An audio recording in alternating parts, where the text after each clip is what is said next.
bahwa laki-laki yang sanggup poligami itu lebih hebat pasti. Karena orang yang berhasil ngatur 2 istri itu akan lebih hebat daripada 1. Yang 3 lebih hebat daripada yang 2, 4 apa lagi.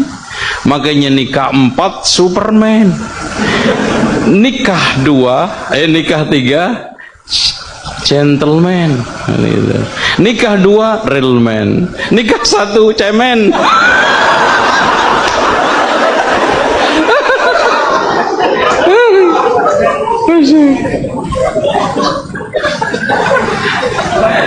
Nah, belum nikah, no comment. Orang kalau fokusnya masalah, jangan ambil solusi, pasti salah. Fokusnya Tuhan. Saya ngomong sama tokoh masyarakat, nggak perlu saya sebut namanya, jangan cerai. Loh, istriku berzina. Pak, fokusmu perintah Tuhan, kasihlah istrimu. Saya bilang, kau mental pecundang.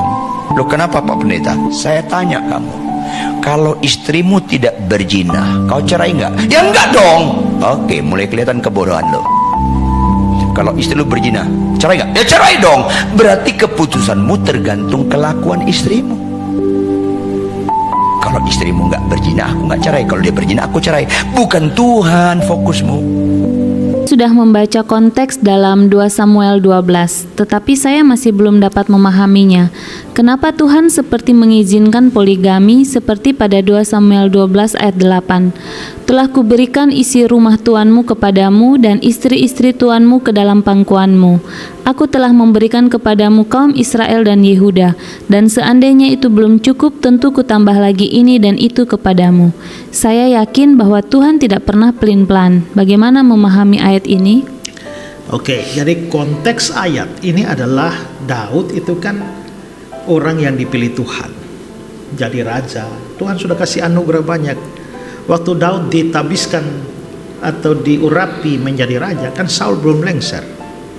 Tapi ya Tuhan berbuat sedemikian rupa sampai akhirnya Saul lengser, lalu Daud bisa kembali. Daud bisa memerintah sebagai raja.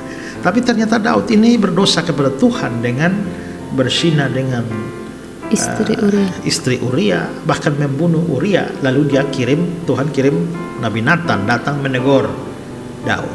Nah, pada waktu Daud sadar itulah Tuhan berfirman kepada dia. Ya, lalu Tuhan bilang, saya ini sudah kasih kamu banyak loh, tapi kenapa kamu berbuat seperti itu? Nah, itulah yang dibicarakan dalam 2 Samuel 12 ayat 8. Mari kita lihat ayatnya. Telah kuberikan isi rumah tuanmu, maksudnya Saul. Telah kuberikan isi rumah tuanmu kepadamu. Jadi dengan harta Saul itu sudah kasih kamu semua. Dan istri-istri tuanmu ke dalam pangkuanmu. Istri-istri Saul juga dikasih pada kamu. Aku telah memberi kepadamu kaum Israel dan Yehuda, satu bangsa itu kasih kamu. Dan seandainya itu belum cukup, telah kutambah lagi ini dan itu padamu. Nah, kata-kata yang bergaris bawah itu tetap di ayatnya, ya. Telah kuberikan isi rumahmu dan istri-istri tuanmu ke dalam pangkuanmu. Berarti istri-istrinya Saul diberikan kepada Daud. Ya, ke dalam pangkuanmu. Nah, maka ini kesannya Tuhan mengizinkan Daud itu punya istri banyak. Tuhan izinkan poligami. Ya. Nah, apakah memang seperti itu? Tidak. Inilah yang kita bilang ini penting sekali untuk memahami ya latar belakang, budaya dan lain sebagainya. Karena kalau ayat-ayat itu dibaca begitu saja, ya memang akan kelihatan aneh ya. Tapi kita harus membaca teks itu dalam kacamata budaya Oriental. Oriental itu timur, budaya timur. Pada waktu itu kebudayaannya adalah kebesaran seorang raja itu ditentukan oleh luas kerajaannya, ya, bala tentaranya sekuat apa, kekayaannya, dan berapa banyak istri. Itu budaya Oriental, gitu ya. Ya, kalau sekarang cari tahu kaya atau tidak lihat dari berapa banyak mobil atau berapa banyak rekening kan. Tapi zaman Ayub itu dinilai berapa banyak binatang. punya sapi berapa, lembu, kambing, domba, kan berapa, hitungnya dari situ. Nah, raja-raja pada waktu itu juga, pertama luas kerajaannya berapa banyak, bala tentaranya sekuat apa, kekayaannya bagaimana, lalu istrinya berapa banyak. Nah, gitu budayanya waktu itu. Ya, jadi kalau saya jadi raja tapi istrinya cuma satu, itu kebesaran saya itu diragukan. Maka saya harus punya istri banyak. Itu di atas kertas saja. Tidak berarti bahwa saya harus berhubungan seks dengan istri sebanyak itu, tidak. Bahkan mungkin saya tidak kenal. Itulah yang dilakukan oleh Salomo. Ya, punya istri dan gundik sampai 1.000. Wah, saya pikir, ini ada bilang ini Salomo ini orang gila seks ini. Bayangkan kalau satu hari tidur dengan satu, ya itu 1.000 orang, itu 3 tahun lebih baru kembali ke istri yang pertama itu. Ya, pasti Daud juga tidak kenal itu istri-istri Salomo begitu banyak. Ya, tapi bukan urusan seks. Urusan itu menunjukkan bahwa dia adalah raja yang besar berdasarkan budaya pada waktu itu, walaupun itu salah. Budaya itu salah, tapi itulah budaya Oriental. Ya. Dan itu budaya yang kental. Nah, dan apabila Raja A menaklukkan Raja B, maka semua punya Raja B harus punya Raja A.